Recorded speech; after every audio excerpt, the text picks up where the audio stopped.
ہمارا آج کا موضوع ہے برتر اخلاق، پیج 115۔ نحمده ونصلی علی رسولہ الکریم، اما بعد، فاعوذ باللہ من الشیطان الرجیم، بسم اللہ الرحمن الرحیم۔ رب اشرح لی صدری ویسر لی امری واحلل عقدۃ من لسانی یفقہوا قولی۔ برتر اخلاق۔ حدیث میں آیا ہے کہ رسول اللہ صلی اللہ علیہ وسلم نے فرمایا کہ تم لوگ معنا بنو، یعنی تم یہ کہنے لگو کہ اگر لوگ ہمارے ساتھ اچھا سلوک کریں گے تو ہم بھی ان کے ساتھ اچھا سلوک کریں گے، اور اگر وہ ہمارے ساتھ ظلم کریں گے تو ہم بھی ان کے ساتھ ظلم کریں گے، بلکہ تم اپنے آپ کو اس کے لیے آمادہ کرو کہ اگر لوگ ہمارے ساتھ اچھا سلوک کریں تب بھی ہم ان کے ساتھ اچھا سلوک کریں گے، اور اگر وہ ہمارے ساتھ برا سلوک کریں تب بھی ہم ان کے ساتھ ظلم نہیں کریں گے۔ لا تکونوا امعة تقولون ان احسن الناس احسننا وان ظلموا ظلمنا ولكن وطنوا انفسكم ان احسن الناس ان تحسنوا وان اساءوا فلا تظلموا۔ الترمذی بحوالہ مشکاۃ المصابیح، جلد 3، حدیث نمبر 1418۔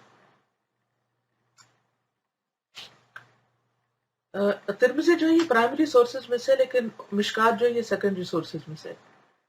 مشکات بہت سی اور کتابوں میں سے احادیث کو لے کر ایک مجموعہ بنایا گیا۔ یہ لکھتے ہیں کہ اسلامی اخلاق وہ ہے جو برتر اخلاق ہو۔ برتر کا کیا مطلب ہے؟ سپیریئر،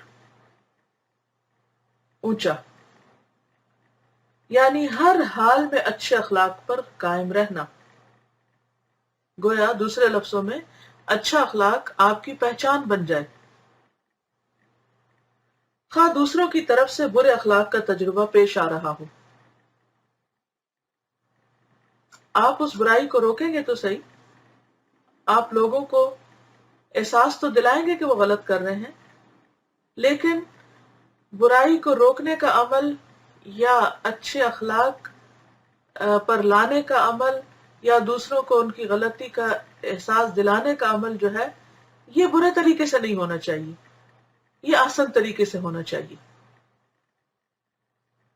کیونکہ اگر آپ برائی کو برائی سے دور کریں گے تو برائی اور زیادہ پھیل جائے گی۔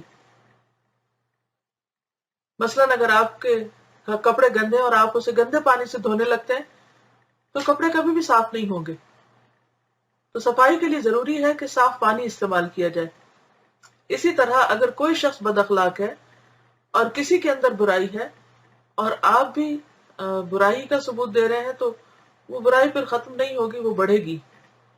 تو عموماً اس سے مسائل بڑھتے ہیں، اضافہ ہوتا ہے، لیکن ہم ساتھ ہی یہ بات بھی بھول جاتے ہیں کہ ہمیں برائی کو بھلائی سے دور کرنا ہے، جو کہ قرآن کا حکم بھی ہے، ادفع باللتی ہی احسن۔ تو اسلامی اخلاق وہ ہے جو برتر اخلاق ہو، یعنی ہر حال میں اچھے اخلاق پر قائم رہنا، خواہ دوسروں کی طرف سے برے اخلاق کا تجربہ پیش آ رہا ہو۔ اسلامی اخلاق دوسروں کے رد عمل میں نہیں بنتا، یعنی ریاکشن میں نہیں بنتا، بلکہ خود اپنے اعلیٰ اصولی معیاروں کے تحت بنتا ہے۔ یعنی دوسرا شخص جو بھی معاملہ کر رہا ہے وہ اپنے طریقے پہ کر رہا ہے، اور مجھے جو کچھ بولنا ہے، جو معاملہ کرنا ہے، جو رویہ اختیار کرنا ہے، وہ میرے اپنے پرنسپل اور اپنے اصولوں کے مطابق ہونا چاہیے، جس پر میں قائم ہوں، جس پر میں ایمان رکھتی ہوں۔ تو بات یہ ہے کہ اسلامی اخلاق دوسروں کے رد عمل میں نہیں بنتا کہ لوگ اچھے ہیں تو ہم بھی اچھے ہو جائیں، بلکہ سوچ سمجھ کر باشعور طریقے سے، احسن طریقے سے اپنے اصول کے مطابق ہوتا ہے۔ اسلام میں اخلاق ایک عبادت ہے، وہ کوئی جوابی انسانی رویہ نہیں۔ کیا مطلب ہے اس کا؟ کہ اخلاق کیا ہے؟ عبادت، کیونکہ جب آپ اچھے اخلاق کا ثبوت دیتے ہیں تو آپ کو اس پر اجر ملتا ہے۔ عبادت کا ثواب کیفیات کے اضافے کے ساتھ بڑھ جاتا ہے، یعنی جیسی آپ کی نیت ہوگی، جیسی آپ کی کیفیت ہوگی، جیسے آپ سوچیں گے اس کے مطابق آپ کا اجر کا گراف اوپر یا نیچے جائے گا۔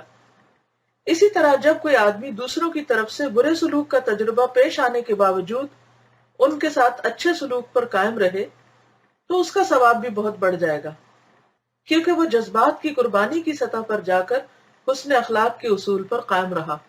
یعنی یہ اسی وقت ممکن ہے کہ انسان اپنے جذبات کی قربانی دے۔ اچھا، جذبات کی قربانی دینا کب آسان ہوتا ہے؟ جب وہ اللہ کے لیے ہو۔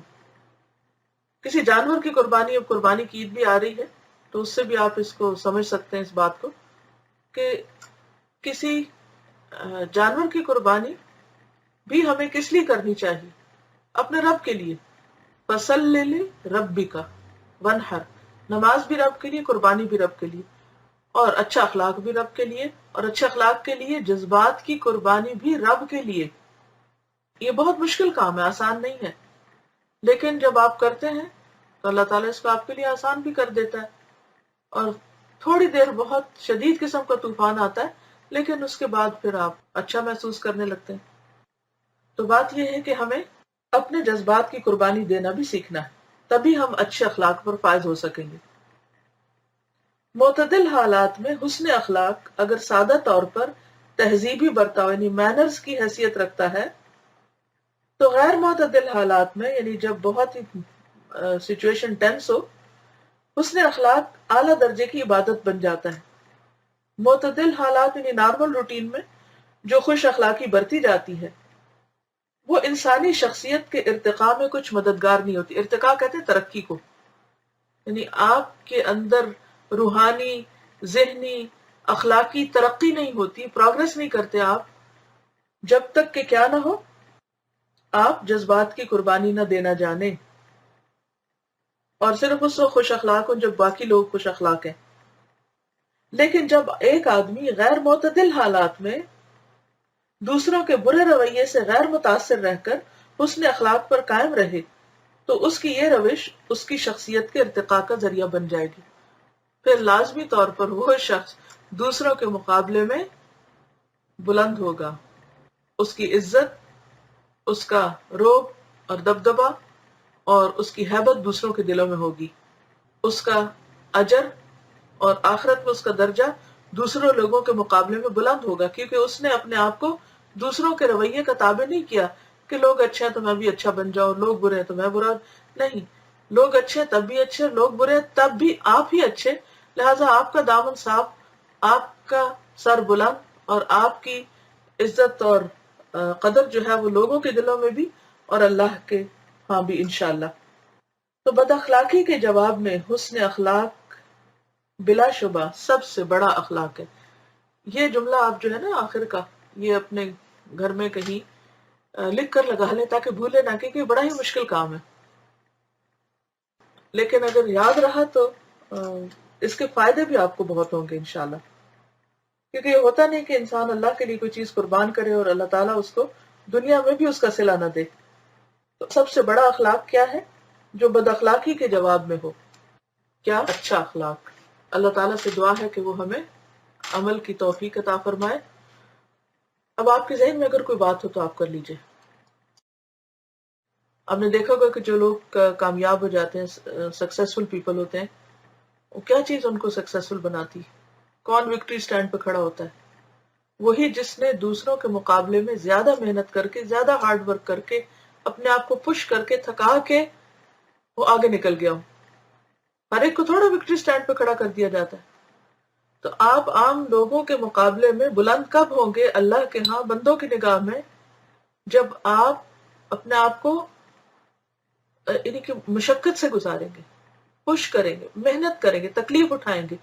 ایک ایتھلیٹ کو اپنے ذہن میں لائیں جو کسی دوڑ میں سب سے آگے نکل گیا ہو، کیا اس نے دوسروں کے مقابلے میں زیادہ کوشش نہیں کی؟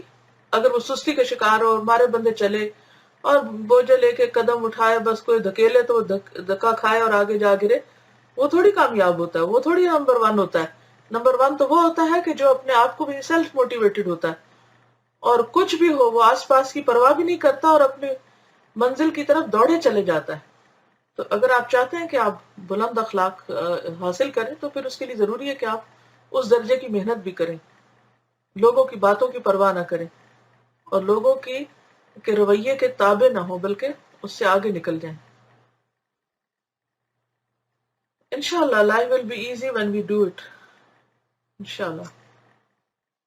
یہ کہتی ہے کہ میرے موڈ سوئنگز ہوتے ہیں اور پھر میں سم ٹائم سلپ ہو جاتی ہوں. اٹس ویری رائٹ، آپ ہو جاتے ہیں ایسے، لیکن اس کا یہ تھوڑی مطلب ہے کہ اگر ہم کہیں سلپ ہو جائیں تو ادھر ہی بیٹھ جائیں. جب کوئی کھلاڑی گرتا ہے تو ادھر ہی لیٹ جاتا ہے کہ آج میں نے آرام ادھر ہی فرمانا ہے. کیا کرتا ہے وہ گرنے والا کھلاڑی؟ کیا کرتا ہے جو ریس کر رہا ہوتا ہے وہ اگر گر جائے تو پھر کیا کرتا ہے؟ نہیں پتا، کوئی کسی نے جواب نہیں لکھا. میری آواز آ رہی ہے؟ فوراً اٹھ جاتا ہے، شاباش، فوراً اٹھ جاتا ہے. Again start to run, very good. اٹھنے کی کوشش کرتا ہے، دوسرے لوگ بھی آ کے اس کو اٹھانے کی کوشش کرتے ہیں، اس کو شرمندگی بھی ہوتی ہے پھر بھی اٹھ جاتا ہے. اور وہ یہ تھوڑی کہتا کہ لوگ مجھ پہ ہنسیں گے، یہ گر گیا تھا تو اب میں نہ ہی اٹھوں تو اسکیپ کر لوں. نہیں، بعض اوقات ہم سے بہت سخت غلطیاں ہو جاتی ہیں اور پھر ہم دوبارہ اٹھ جاتے ہیں. چاہے لوگ ہمیں کہیں دیکھا تم نے تو یہ کیا تھا، ہاں کیا تھا، میری غلطی تھی، میں بھول گئی تھی، میں سلپ ہو گئی تھی. سلپس تو ہوگی، تو اس سے نہ گھبرائیں. How to keep self confidence high. Self confidence کیا چیز ہوتی ہے؟ اصل میں دین ہمارا تو توکل علی اللہ سکھاتا ہے، ہمیں اللہ پر بھروسہ کرنا ہے. اپنی ذات پہ بھروسہ کیا تو گر جائیں گے. وما ابرئ نفسی ان النفس لامارۃ بالسوء. ہمارا نفس تو ہمیں مصیبت میں ڈالتا ہی رہتا ہے، لیکن جب ہم اللہ پہ بھروسہ کرتے ہیں، اللہ سے دعا مانگتے ہیں، توفیق مانگتے ہیں، قوت مانگتے ہیں، تو اللہ تعالیٰ پھر عطا کر دیتا ہے ہم کو. I was listening a 13-year-old giving interview after marathon. He lost his shoe in mud, kept going, still won. یہی کرنا ہے ہم کو بھی. میراتھن میں جب لوگ بھاگ رہے ہوتے ہیں، کبھی ہم پاس سے گزرے تو سوچتے ہیں ان کو کیا چیز بھگا رہی ہے اور ہم کیوں نہیں بھاگتے. اگر دنیا کے چھوٹے چھوٹے انعام اور چھوٹے چھوٹے نام جو ہے وہ لوگوں کو اتنا بھگا دیتے ہیں، تو آخرت کے چاہنے والے کیوں نہیں بھاگتے؟ فاستبقوا الخیرات ففروا الی اللہ. تو انشاءاللہ اللہ کی مدد سے آپ بھی بھاگتے جائیں گے. چلیے آج کے لیے اتنا ہی کافی ہے. اپنے اندر کھلاڑیوں والی اسپرٹ پیدا کریں، اور کوئی کچھ بھی کرے آپ اپنا کام جاری رکھیں، اور اگر گر جائے تو بالکل شرمندہ نہ ہو، پھر کپڑے جھاڑ کے اٹھ بیٹھیں. کوئی ہنسے بھی آپ پر تو پرواہ نہ کریں. آپ اس کوشش میں لگے رہیں کہ آپ نے ایک دن وکٹری سٹینڈ پر کھڑے ہونا ہے، مقام صدق پر جانا ہے، اپنے رب سے ملاقات کرنا ہے. وَلِرَبِّكَ فَاصْبِرْ، اپنے رب کے لیے صبر کرنا ہے. تو انشاءاللہ کوئی کچھ بھی کرے ہمیں اس کی پرواہ نہیں، ہمیں اپنے رب کو خوش کر کے مرنا ہے انشاءاللہ. اوکے، السلام علیکم ورحمۃ اللہ وبرکاتہ.